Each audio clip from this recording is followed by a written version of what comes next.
Hi, I'm sitting here with Ed Mulligan, the artist. Hi, Ed. How you doing, Leyna? How are you? Good. Thanks for coming on the show. Thanks for having us. So now I know that your artwork, okay? I've seen it. I went to one of your shows, and I think you're phenomenal. How did you get into art? Obviously, you're talented. Well, that's nice of you to say. Well, that can be debated, but I started when I was very young. My mother was my first art teacher. She was an artist, actually a working artist, and at that time was something she gave up to have get married and have kids. So it was like that time Women period. did that in those days. No. It was like, She you're had not going to do amazing a career. talent. I still yell at her. She's like in her 70s, and I yell at her every other weekend about how But she your gave it mom up. was paying, she was paid. She was paid, yeah. She worked for professional a artist. greeting card company in Manhattan. They came from Chelsea. They met in Chelsea and came over the ferry. There was no bridges at that time to Staten Island, and then had a bunch of kids. And So I got that from my mom. Your mom, because my dad is a very talented guy. When I was a little girl, I remember when I'm learning how to put the pencil in my hand, he taught me how to draw a bird, scribble a bird really quick, and all these things because he was artistic. Did your mom do that kind of stuff? Like I said, with she you? was my first art teacher, and I remember one of the clear memories I have when I was very young was I was into comic books and superheroes, and she taught me how to draw Superman. I remember her showing me 8 heads make a figure, and like the spacing between. The scale, the proportion. The proportion and stuff. So she was there, and then I remember. Did you learn about the forearm? Sounds personal. The forearm and the foot. But she was there for me when I needed help to do that, and then I just started doing it on my own, and went to eventually through high school, took art classes, and then I frequent Snug Harbor Cultural Center and the art lab. Later on, it became the art lab there, and that's how I started. And then I did my formal training when I went to college at School of Visual Arts in Manhattan. Okay, as an illustrator. Yes, I went for commercial illustration. Now, let's say so. Obviously, this is a talent. I believe in people following their vocation. Okay, so when you have a talent, you should share it. How much have you drawn? When was your first show? Well, I started later in life as far as shows go. I made most of my career in a graphic design sense, so that was not my fine art. You mean you didn't have kids on the block say, come here, No, look what I did. no, Maybe your mom's going to not. like this. I did not. I was intent on making a living at art. That's why even when I went to SVA, I went to school and hung out with a lot of fine artists. They were the ones that were all covered in oil paints and very bohemian and mohawks. It was the 80s. It was a crazy time. And Yeah. But I just wanted to learn how to draw and paint as well as I could, and then use it for commercial purposes. So I took a very pragmatic look at at how I created art from the beginning. I started working and doing flyers for delis in Staten Island, around the area. I would farm myself out to create graphics and logos and text and treatments. And so it really wasn't a fine art side of me. So I really didn't have any intention of showing my personal statements and my personal visions to the public. It was all for money. And but then as life went on and I did make a career out of it, I found that there was a balance that needed to be set. So I started with my education and my working in graphic design and illustration, I was able to have the tools to now say something. And that's how it started. In fact, it started as a morning ritual, which still to the last 6 years. So to answer your original question, my first show was about 4 years ago, and it was in Sacramento, California, actually. It wasn't even close. Nice. Yeah. That's the other side of the nation. Yeah, and that's what it took for me to actually consider showing. Was an artist had contacted me via the internet, email, and said, we're interested in your work. We saw some stuff that you had posted, and we'd like you to come out to do a group show for animal rights. And so between the animal rights side of it and the fact that I was being asked to go to California was very cool. So, and then it just started to come together, and all these pieces of work that I had created on my own time, outside of my work-related art, started to build momentum and had a nice body of work. Well, now let's see. When did I go? Was it 2 years ago in the city? It was probably about 3 now. I think it was 3. We had the wow, solo show. time flies. Yeah. Okay, so but there was a lot of items there. There was a lot of work there. About 6 years worth of art. Like I said, I created the work for myself as a personal thing, also to have something to leave behind. I have a 13-year-old son named Austin. He's awesome. Nice. And I wanted to start to document my feelings in life and moments in time since I started drawing every day. So a lot of the work that you see and you saw there was over 6 years time span, And it was the first time, actually, it's very strange because that was a solo show, which I wasn't expecting. It was 2 rooms full of art, of my art. And it was the first time over 6 years that I saw all my pieces at one time. It was like my life put in front of me. You know, it was like a whole diary. It was a great journal. Walk. Yeah. I'm going to tell you that. I try to set it up that through way. The Yeah, gallery. thank you. It was a great walk. Thanks. I truly enjoyed that. And you know, one of my favorite ones, I think you brought a picture of that, and I'm sure we're going to get to it. But before we get to the actual works, Sure. okay, we're going to tease everybody and make them wait. But let's go with the techniques that you use. Okay. Well, that's the constraints that I have kind of define the art that I make, meaning time, materials, space, all these things that they don't really teach you about in college. It's like they expect you to trial and error now, yeah. Well, everything in college was like you either had the paint brushes or you had the pencils. Your mom or dad bought them for you, or whatever you worked through college. But I find that because raising a family, having a house, that the fine art, my personal art, has to be on my time, and my time is really relegated to the morning hours. So I get up very early, I go to a coffee house like Starbucks or something, and I sit there for an hour and a half before I start my day.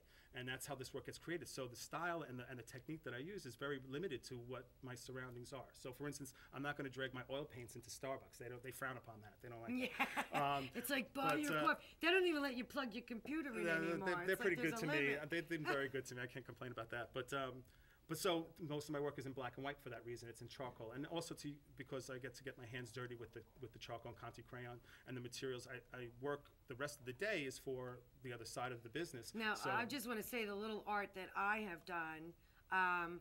You have to be really good because the chalk, that's not, you can't erase that. No, once it's on, it's on. That's, you're going to be creative because you say, well, now I'm going to make a mountain. And that's really true because it's funny you say that because the work has always been for myself until the last couple of years where it started to gain momentum and being shown in the Bronx and California and Manhattan. I didn't care if it got screwed up, if it wasn't right. It was for me. So I'd move on and learn from the mistake and move on and make a new piece. But I found that was also part of it. Whatever it had to offer or had to say was part of those mistakes. In fact, the name of my website is called thebrokenart.com, and that's what it is. It's the broken art of Ed Mulligan. So, and that's why it's named that way, because it is what it is. I like that. I don't believe in perfection. Yeah. Okay, because we're not perfect, and I guess because I can relate to the art that's not perfect. A lot of people can. You're not alone. You're not alone. Now let's see if we could get some of the pieces up and. Okay. Now, can you see what is this one that here? piece is called Freedom. It's an 18 by 24 inch Conti crayon on colored pastel paper. Is this a newer one for the show? This is actually this one is going to. There's a story for this one. This one's actually sold already. It's sold. Good for it was you. shown in Nice. my last show was in the Starbucks in New Jersey. I showed this stuff for a month, and a woman approached me and she wanted to purchase it, and I said, this is the price of it, and that awkward conversation. But she saved her money up, and she just contacted me 2 weeks ago and said she was ready to buy it, and I still had it. So I told her that I'm doing a show in April at the Burrito Bar on Forest Avenue. April 28th at the Burrito Bar. Saturday afternoon, 4 to 8 at 585 Forest Avenue. Email Love and Leyna in case you didn't get that because we're going to definitely make sure you go. It's going to be a great time. Yep. All right, so that was one of the paintings. That piece was sold, and she wants it to be shown in the show. I asked her if I could borrow it for a little while longer. Right, well, artists do that. Sure. I know plenty of artists when just call it back for a viewing. That's great. Let's go on to the next piece here. My punch clowns. Remember that when we were kids? They were really popular. I'm obsessed with them still. But when this piece was created, this was the first of several, I think about now 12 pieces that feature the punch clown character. And I was obsessed with this idea of giving your child a toy that the child would punch and get out its aggressions on. And it became quickly a metaphor for life. It was like this poor character was manufactured with sand in his butt to be punched in the face and bounce back with a stupid smile and a grin on his face and take more abuse. And that's his role in life. And so you see these illustrations of him in various compromising positions. It's basically the metaphor of Born to Lose. See, now you're definitely a true artist because that was deep. I'm sorry. I know this is cable, but I'm working on it. Let's see, what else do we have that we could go to? Oh, ballerina break. This is my favorite one. That's the one from your show. Now you're saying to I love this this one's called Ballerina Break, and it's also, again, 18 by 24 Conti crayon on pastel paper.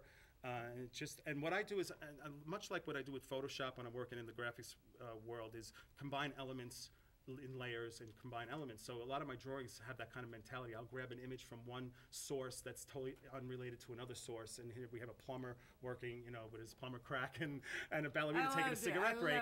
And I put these characters or these images together to try and make the jumpstart your brain, make you think and make you kind of question, why the hell did he put these two things together? Now, I have reasons, but besides you putting the things together, which makes sense for you, and now that you're explaining it, but I do want to let everybody know out there, if you get a chance, come and see this show, because one thing when I saw, and I'm talking about the walk that I did, the way you had it laid out, it was that story that was that I went, but everything seemed alive. These were things that were alive. Like when I was staring at the ballerina, and I loved that picture because I was a ballerina or a dancer. I shouldn't really say ballerina, but I saw that, and it was as if I was in that room in a dance class. I mean, it was it came to life. And then you had another one, I don't know if you're going to show that. I remember a girl's eyes, and they were just magnificent. Blue eyes? The blue eyes. She should be in the collection. When something comes to life like that, this is stuff that you want to hang around. Yeah, I try to make the art storytelling in itself, and this is where people say, well, what's your style, what kind of genre do you have? And I say it's surrealistic because it really does put some images that really shouldn't be together, so in a way it's kind of twisted and surreal, but I don't want it to be so disassociated or inaccessible to people that they don't understand what they're looking at. Like, so that's a ballerina having a cigarette break, and she's got no emotion about whatsoever about the guy underneath the dress. I think I was calling that one handy man or something. I love that one. So I try to make it a little bit humorous, a little bit provoking, and try and make people think, because if you ever see in life as you go along a ballerina with a plumber up her dress, you'll say, I saw that in Mulligan's drawing once. Do we have any something else now? What is this? Okay, so that's this actually, is the technique. This is what probably brings us here today, I guess. The upcoming show at the Burrito Bar started with a long-time friendship with the owner, Kim, and the whole staff there. And I've been doing their graphics design and work for them for years. And recently I was approached with a project to redesign their newly installed bar in the main bar area. Which is beautiful. Thank you. It was a nice bar to start out with. I thought I just screwed around with it. But Kim had approached me with this project to try to make something special there. And it was, 10 weeks, or it took a while to create. And every week I would do a little at a time. So even the public got a chance to see it progress as in stages as it went. So the technique I employed was this kind of plexiglass paint, scraping the paint off and removing the negative space or the white areas, the highlights, and then sandwiching that together with another piece of plexi and reinstalling it into the bar, being illuminated from behind. So the whole bar lights up. It's awesome. And that's something like even pictures won't do I justice. Can't wait to really go there, because I went during the day, and Absolutely. I can't wait for the show, because in the evening, it's awesome. That's going to really be spectacular. John Sweeney and Ashley Amabile, two really talented photographers. They're like up and coming, and they should be seen also. And I invited them to participate, and that's going to bring a lot more flavor to the show and a lot more diversity. We have a DJ, we have a spoken word poetess. So this is going to be a big party. Yeah, it's going to be great. Okay. Awesome. Don't spill any drinks. April 28th. Okay, thank you very much, Ed, for coming. Thanks for I'm going to see you at the show. Email loveandleyna@gmail.com for more information. The famous painter Cassius Marcellus Coolidge lived his final years on Staten Island. His painting, A Friend in Need, more widely known as Dogs Playing Poker, is said to be based on the 1647 Jorge de la Torre painting, The Cheat with the Ace of Diamonds. Cassius reinterpreted the original by replacing humans with dogs. Another little known fact about Cassius is that he was a cat person.